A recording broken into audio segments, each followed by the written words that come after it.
संगति का असर। एक बार एक राजा शिकार के उद्देश्य से अपने काफिले के साथ किसी जंगल से गुजर रहा था।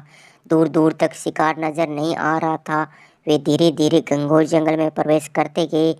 अभी कुछ ही दूर गए थे कि उन्हें कुछ डाकुओं के छिपने की जगह दिखाई दी। जैसे वे उनके पास पहुंचे कि पास के पेड़ के पर बैठा तोता बोल पड़ा, पकड़ो पकड़ो, एक राजा आ रहा है, उनके पास बहुत सारा सामान है, लूटो लूटो, जल्दी आओ जल्दी आओ।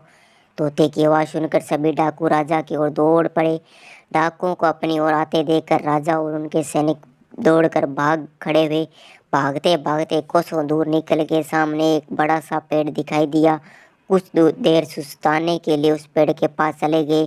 जैसे ही पेड़ के पास पहुंचे कि उस पेड़ पर बैठा तोता बोल पड़ा, आओ राजन, हमारे साधु महात्मा की कुटी में आपका स्वागत है। अंदर आइए, पानी पीजिए और विश्राम कर लीजिए। तोते की इस बात को सुनकर राजा हैरत में पड़ गया और सोचने लगा, एक ही जाति की दो प्राणियों का व्यवहार इतना अलग कैसे हो सकता है। राजा को कुछ समझ नहीं आ रहा था। वह तोते की बात मानकर एक अंदर साधु की कुटिया की ओर चला गया। साधु महात्मा को प्रणाम करके उनके समीप बैठ गया और अपनी सारी कहानी सुनाई।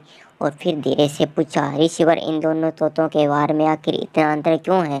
साधु महात्मा धीरे से सारी बातें सुनी और बोले, ये कुछ नहीं राजन, बस संगति का असर है। डाकुओं के साथ रहकर तोता भी डाकुओं की व्यवहार करने लगा है और उनकी ही भाषा बोलने लगा है।